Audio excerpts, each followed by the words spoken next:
Halo semua para pencinta buku, Assalamualaikum warahmatullahi wabarakatuh. Mau jadi seniman? Yakin? Berani nggak dengan konsekuensi yang mesti diterima? Hidup tidak mudah loh menjadi seorang seniman, penuh dengan perjuangan. Seperti Ibu Dewija yang ditulis oleh Ramadan KH. Ya, kembali lagi Anda di channelnya The Library of Ramadan KH yang membahas tentang buku-buku karya sastra Ramadan yang mengangkat kisah tokoh perjuangan seseorang.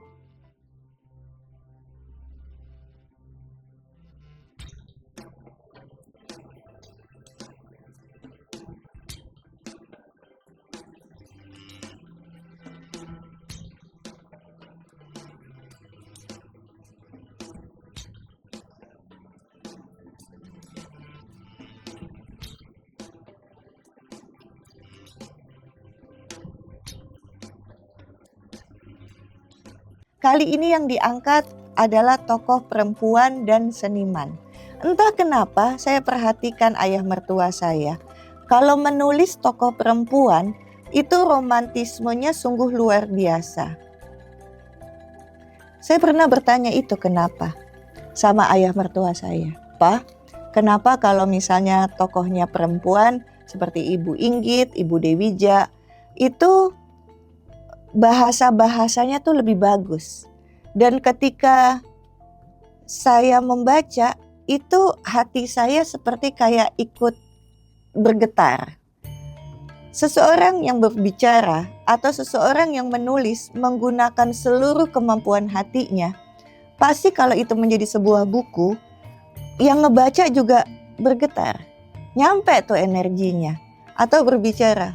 Ketika kita berbicara menggunakan seluruh hati kita, maka hati orang yang mendengarkan bergetar. Nah, itu perbedaan yang sungguh luar biasa dari karya Ramadan. Tahu jawabannya apa? Mungkin karena saya terlalu mencintai ibu saya. Oh iya, saya tahu itu. Bahwa seorang Ramadan KH begitu mengagumi dan mencintai perjuangan ibunya sebagai seorang perempuan. Bagaimana membesarkan anak-anak dan bagaimana mesti berdamai dengan luka batin yang diterimanya. Sehingga ketika seorang Ramadan KH menulis tokoh perempuan, itu berbeda gaya dan caranya. Itu yang saya rasa. Dan itu yang tertuang di buku Gelombang Hidupku, Dewija dari Dardanella. Anda sudah pernah baca buku ini? Baca deh, menarik sekali.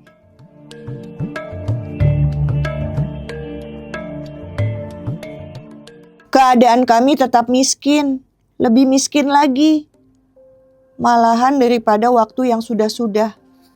Kakekku menganggur, kadang-kadang barang, tapi usaha ini tidak menolong sama sekali. Keadaan zaman rupa-rupa amat menekan. Sekarang aku biasa dengan berjalan di belakang roda pedati yang membawa gundukan padi, semata-mata untuk menantikan padi yang tercecer dan aku memungutnya. Sekali ada cikar yang sedang menurunkan padi, kulihat banyak padi yang tercecer, yang lama-lama kelihatan berserakan dan menebal di jalanan. Aku lari mendekatinya. Sementara itu nenekku mencari aku. Kulihat dari kejauhan ia membawa sapu lidi. Ia harus menyeberang jembatan kecil sebelum sampai kepadaku. "Mari sini," teriaknya. Ia setengah berlari menuju kepadaku. Ia marah. Rupa-rupanya ia telah lama mencari aku. Lalu kuletakkan padi yang tadi kupungut itu dengan keranjangnya. Nenek melihat apa yang kuletakkan itu. Ia tertegun, melihat kepadaku, lalu menangis. Ia tidak jadi memukul aku. Malahan ia mengelus-ngelus pundakku sejenak, lalu memungut keranjang itu. Nenekku menghilang beberapa saat. Rupanya ia menumbuk padi yang kukumpulkan tadi itu. Dan ia kembali dengan beras, barang 2 kobokan. Cepat ia menanak beras tadi. Dan pada malam itu kami bebas dari rasa lapar. Begitulah aku menyelamatkan diri dari kemiskinan, dari kelaparan. Dan usaha serupa ini kusambung dengan mencari ampas kopi di rumah orang. atau mencari tebu atau ampasnya untuk membuat gula, di samping mencari kayu-kayu kering agar bisa menyalakan api dan memasak.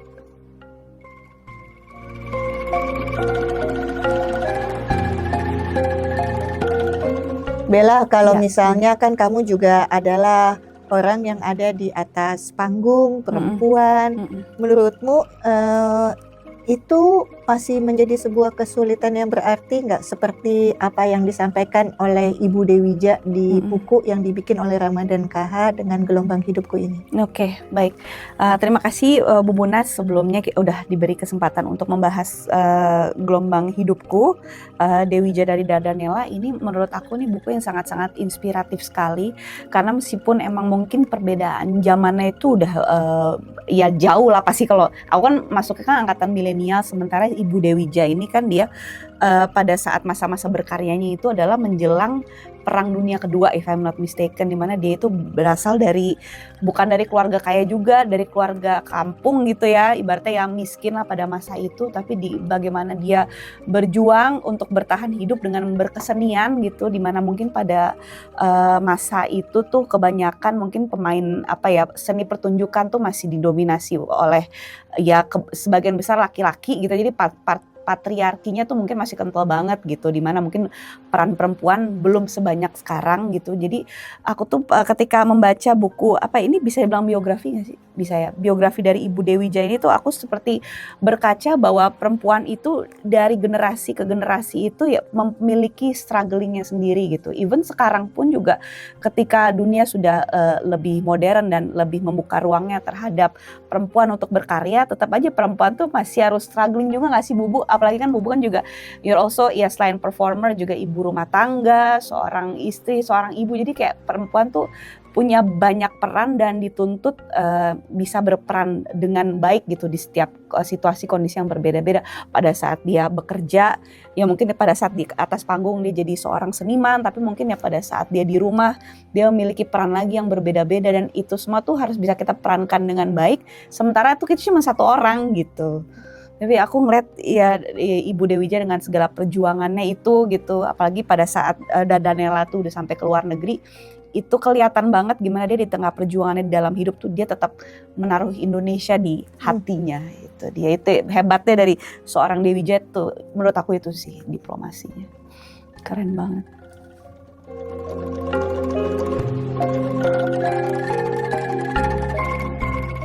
Nah teman-teman, dari buku ini Gelombang Hidupku, Dewija dari Dardanella, aku belajar banyak banget dari sosok seorang perempuan luar biasa yang nama panggungnya adalah Dewija. Yaitu aku belajar sebuah fighting spirit dari seorang perempuan gitu, dimana dia itu nggak berasal dari keluarga kaya, bukan berasal dari orang yang punya privilege, tapi dia bisa membuktikan bahwa dari orang yang berasal dari tempat ibaratnya kampung gitu ya, atau ya dari bukan dari ekonomi yang berada tuh bisa akhirnya berkarya mempromosikan budaya Indonesia gitu ya, tergabung dalam satu kelompok pertunjukan yang namanya Dardanella, bahkan sampai ke luar negeri gitu. Dia, dan pada saat sampai di luar negeri pun juga aku yakin Ibu Dewija ini ya nggak hidup enak-enak gitu, dia masih harus berjuang gitu untuk memenuhi kebutuhan hidupnya gitu, dimana dia juga sampai harus nikah dengan orang ya luar negeri lah ibaratnya gitu ya, dan sampai mungkin pindah warga negara, tapi bukan pindah warga negaranya di sini yang pengen aku tegaskan gitu. Yang pengen aku tegaskan adalah bagaimana beliau ini semasa hidupnya dia berjuang gitu, berjuang dalam hidup gitu sebagai seorang manusia yang harus bertahan hidup, dan juga berjuang untuk mempromosikan budaya Indonesia gitu, dengan caranya dia sebagai seorang pemain pelakon ya, seni peran, dan juga sebagai seorang penari. Itu adalah media dia untuk berdiplomasi lewat budaya gitu. Dia mempromosikan budaya Indonesia dengan caranya dia di Amerika pada saat itu yang mungkin belum banyak gitu. Nah, Dewija ini menurut aku salah satu pelopornya gitu. Budayawan yang mempromosikan budaya Indonesia ke luar negeri gitu. Dan saya berharap semoga dengan membaca buku Gelombang Hidupku, Dewija dari Dardanella ini bisa menularkan semangat Ibu Dewija untuk terus mempromosikan budaya Indonesia dari generasi ke generasi dimanapun kamu berada.